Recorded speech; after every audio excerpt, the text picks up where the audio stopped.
Welcome to Friday Fish Facts. I'm your host, Ron DeSantis. Today is part 2 of Bentley's fish room tour. Let's get right into it. Okay, so we know about the story of how Bentley got these guppies. If we go back and watch the interview when Bentley was on my channel, you will hear all about how he got these guppies. But what kind of guppies have we got here, Bentley?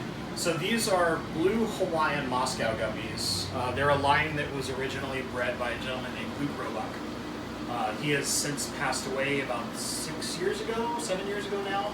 And when he passed away, basically this range just disappeared off the face of the planet.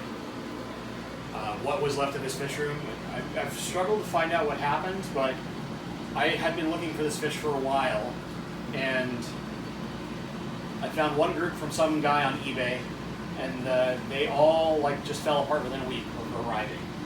They were not a very good line, their color was not good. He had stolen pictures from somebody else, and I kind of fell into a trap that some other people had fell into out of just hope to get this. Yeah. And then randomly I came across a post on a forum from a gal in Camino Island, Washington, which is 2.5 hours away from me. It's I need somebody to take my guppies. There are these blue Moscows. And in the back of my head I was going, there's no way it's the fish I want, but I'll contact her anyway. And turns out she's no, I bought them from Mr. Roebuck X years ago, and then I kept in good touch with them and bought a new trio every year to keep the genetics diversified. Yeah. And I went from not having them to adopting about 250, somewhere in that amount. And now, if you look hard enough and look at the babies and where they hide, there's probably about 1,000 in this tank. That's awesome. This thing's something special. It basically has to be on my YouTube channel at a certain regularity. Because the original owner, Leanne, watches the channel, she so comments that she can see her babies. She's such a fantastic gal. Yeah.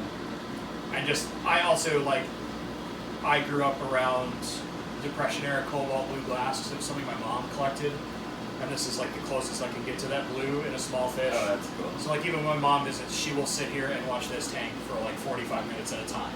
That's awesome. It's just it's one of those things that just blue really resonates with my family, obviously. Blue car. Yeah, blue car, blue.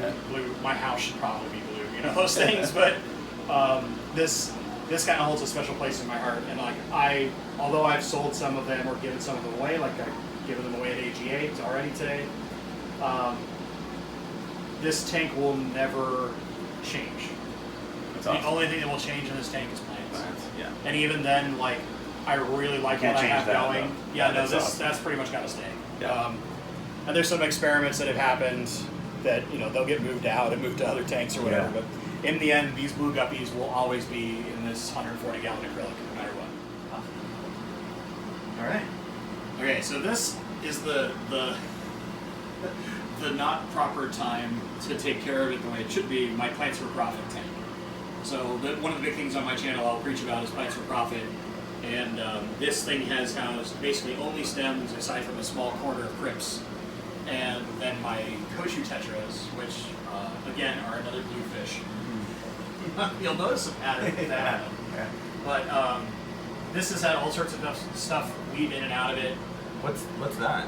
So that's it's not actually sawtooth hydro or mermaid weed. It's a slightly different plant that grows exactly the same. Oh.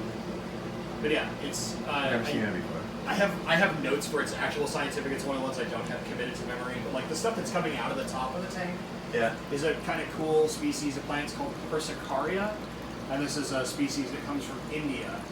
And I think the thing that's cool is, let me step in and kind of show you, is all the leaves will get this. If I flip, this one's really prominent. This little dot pattern when it's immersed grows in this kind of weird heart-shaped pattern that's here. And you'll notice it, you'll see it on all these leaves through here and through there. If you look, the second you've seen it once, you'll notice it's almost the exact same. I mean, there's small variations, but it's always this kind of heart-shaped pattern on every single leaf when it's immersed. When it's underwater, it never has that.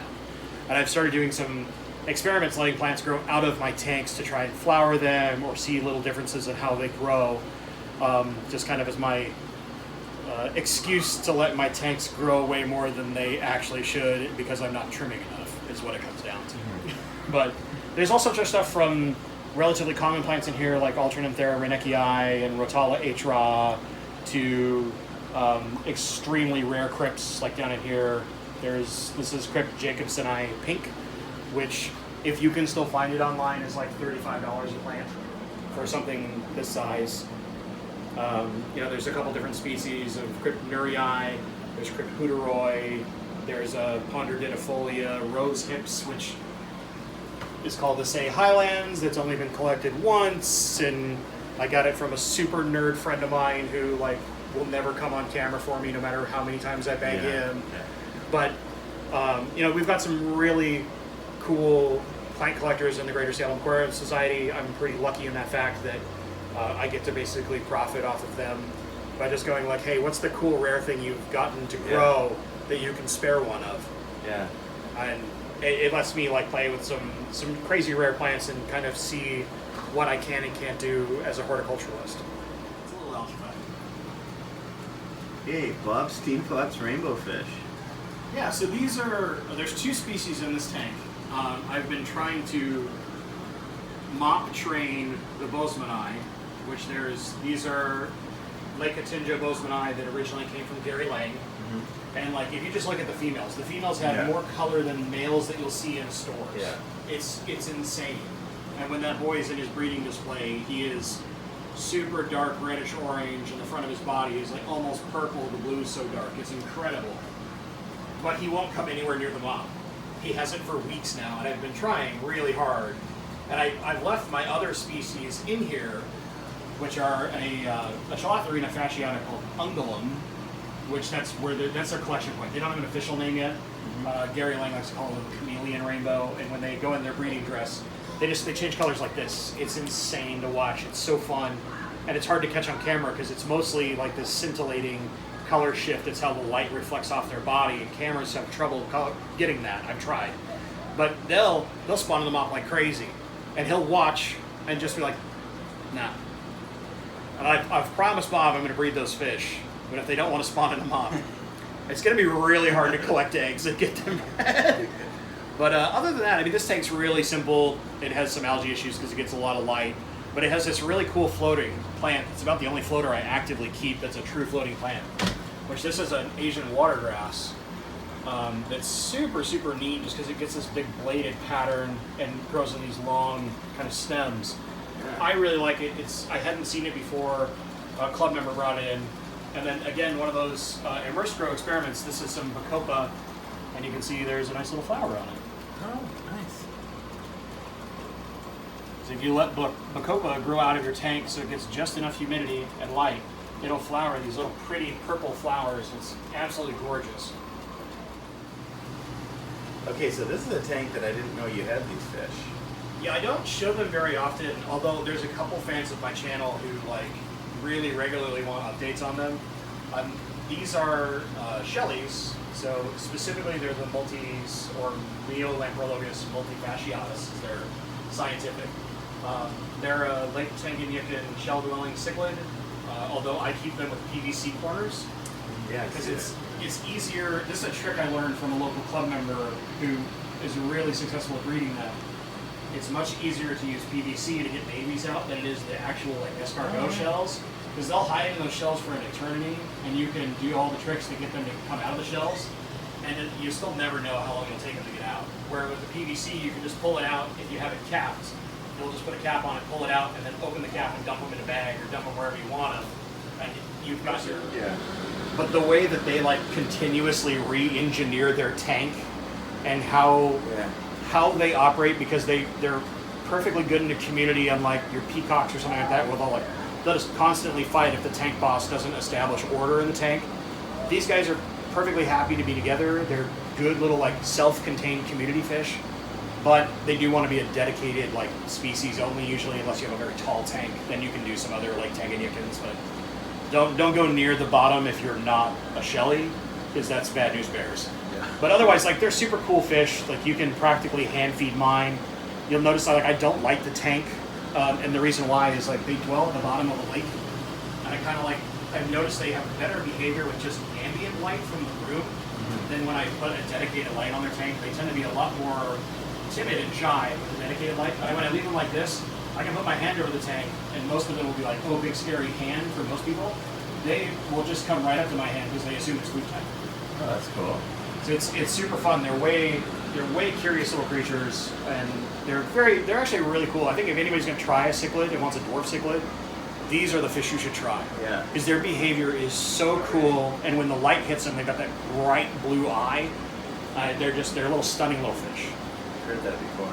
And then we could go right into the top you one. guys slide right in there. That's great. So this is kind of my other plant experiment tank, but it also houses my Leopolda angelfish. There's 6 of those in there. I think I might have all males or all females. They tried putting this. I haven't gotten them to lay eggs. It's like we tried putting this piece of pretty flat rock over here in. Yeah. And none of them have paired off to it, and it's been in there for like a month now. And we've seen what we thought was pairing behavior, but then we've never seen eggs out of them. And then again, they just might not be where they want to be yet. Have you tried like frozen bloodworms? Yeah, so we've tried frozen food. This tank used to get live baby brine daily.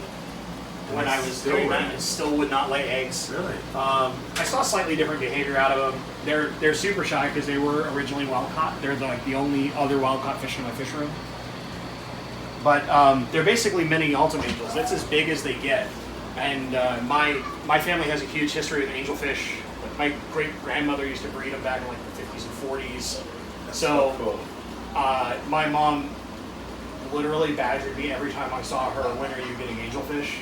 Kind of like my wife. I was like, I was like, just trust me. When I get them, you're gonna appreciate it. There's specific ones I want, and these were the ones I wanted. And now that I have them, like, they're such a fun fish, except that they are so timid when it comes to a camera. If you don't have a camera, they'll be up front begging for food. The second a camera shows up, they get really timid unless you're like way far away. They're so silly. Can we go right into this one? Yeah. This is another conga line. It's easy this way. So this is a mix. I cleared some tank space out of my fry rack of all Gary Lange rainbows. So you have gold-eyed kai, you have axelrod and parva. So like this, they're a little stressed because they just got moved yesterday. But like the big chunkier ones are the parvas. You can see the big male is sort of showing a little orange. The little yellow guy here is a Herbert axelrod eye. And then the remaining ones are gold-eyed kais. They're all really good fish. They're all something that I eventually have to breed and when time permits. The Boesmani are first, and then a fish that I just picked up yesterday from Gary Lange is next, which you'll be the first one to show this on camera to anyone. Cool. And then I'll send you the picture of what they look like fully colored up because you're so stressed.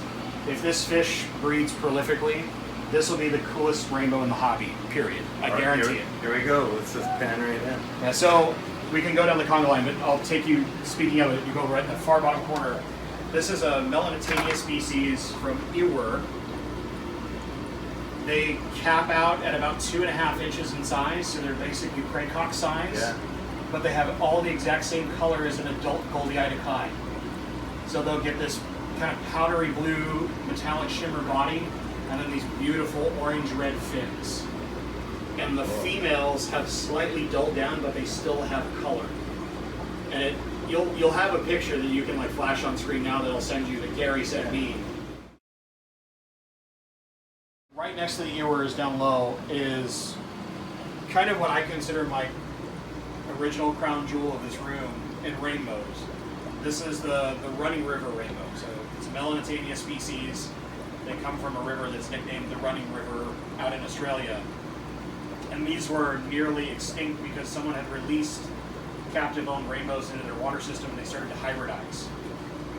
There's a small team of scientists that basically collected ones they knew were good and pure, rebred them and introduced them to a new location to save them. But there's only about maybe 4,000 of these fish alive in the wild right now. So there's not many of them that are they're slowly getting more and more spread out through the US, but this was the first group ever auctioned in the United States. And I think it's actually the first group ever auctioned in the world. Most of them privately sold to very select people. Our club donated a lot of money to save these fish. So this happened to be in our auction, and I made sure that they didn't go to anyone else because I wanted them really bad. And then next to them is another species that I just got from Gary, and they're teeny tiny babies, so they're not going to show any color. But these are the Ateniensis. I'm probably pronouncing it wrong. But these were collected by Heiko Blaher, I think in like 2015 or something like that, fairly recent. And then when we come top here, we have two Chilatherina aleni Leopoldas, which is a super cool fish. They're the ones with the big dominant black stripe. And then two kind of mystery rainbows that I got from the co-op that I'm raising for them to figure out what they are. Nice. I'll probably know what they are in like 3 more months. These are another Chilatherina species from Cali Biru.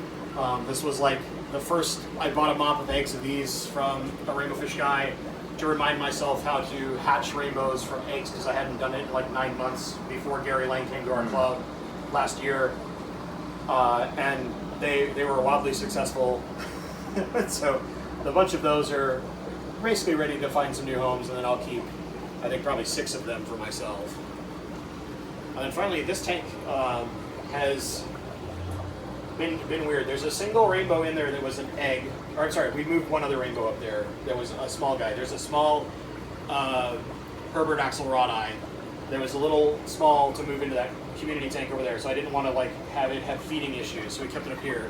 And then the other one is an egg that hatched that I didn't even know existed in there, of a rainbow species from Cali Rum that I originally got from Lucas Bretz. But this tank had my green dragon plecos in it at one time, and my previous heater that was in this tank failed, stuck on, and boiled them all. Oh, no. And somehow the egg of that little fish that's in there survived through that on the plants. And like, I mean, after we cleaned it out and did like 4 water changes, a week later, all of a sudden there's this little teeny tiny rainbow zipping around that we saw at the surface. I was like, well, how the heck did you survive all that? Yeah. And then hidden away, it's basically impossible to see them, but also hidden away in this tank is a group of zebra autocichlids. Oh, cool. You'll find them like under the log, but they know how to hide in light, so they were basically impossible to see. I got them from a local club member. There's 2 males and like 4 females. Yeah, I see one. So I see 2. the goal is to try and let them breed. Oh, that's cool. Yeah. Dean's had some success lately breeding autocichlids and giving me some tips. Autos. Yeah, the black autos. So I'm gonna try and get the zebras to breed. And if I struggle with them too much, I might take them to Dean and see if he can work usual Dean magic. Yeah. But they're in a pretty good system. Like, these rainbows don't really go down and look for things. They stay top water. There's lots of plants. We pretty regularly feed them like zucchini and Viscera, like plant treat tabs. If you've seen those, yeah. They eat those like crazy. But that's this rack until you get up here. I've got these 10s running to do fry that were supposed to be Bosemani fry, but that guy won't give me eggs. However, the middle tank has about, I think the oldest in there is about a week old now, of some of the ungulum fry from there. Because they're the only ones that will reliably go to the mop and spawn. So I've got some of those. I'm just making sure that, like, you know, they'll survive with this new box filter I'm trying out that's like, I think they're $6 a piece on Amazon. They're super cheap. They're a little air-powered box filter. So it's kind of an experiment. Is like, I know I can breed that fish whenever I want, so I'll just throw a box filter in some of their eggs in and find out what happens. And if they make it, they make it. Nice. I noticed you've got sumps and canister filters and air sponge filters. Yeah, I got stuff all over the place. Everything. That's awesome. And CO2 and only a few tanks. I don't CO2 a lot. I also believe that, like, your ADA places use too much CO2. Yeah. Like, I treat mine, like I like to say, like American barbecue, low and slow. Yeah. So like this 140-gallon acrylic tank that has the guppies in it, it gets 3 bubbles per second. Yeah. Which for a tank this size is nothing. Yeah. You know, you would see that much in like a 20-gallon tank at an ADA place, and you probably even see more. The 40-gallon breeders that have it, which is this one and the Leopolda Angel, they get 3 bubbles every 2 seconds. So it's a very low CO2. I think that too many people are actually using more CO2 than they need. Unless, if you want to maintain your tank every week, by all means push like 1,000 bubbles a second at that thing. Go hog wild, refill your canister every 2 weeks. Yeah. I'd rather make this 20-pound canister last the 1.5 years that it's lasted, feeding 3 tanks. It's just kind of a personal maintenance thing. It's a lot less work, makes it a little easier on me. Great. But yeah, I mean, this is This is like most of my fish tanks. There's a few that are hidden away that nobody gets to see, but Well, thanks very much, Bentley. Thanks. That was awesome. pleasure having you. That was a great trip here, seeing everything. And then we're gonna get you some beautiful fish. tanks. Yeah, we'll get some fish. Maybe some plants. Yeah. Join me next week for another edition of Friday Fish Facts. Stay awesome.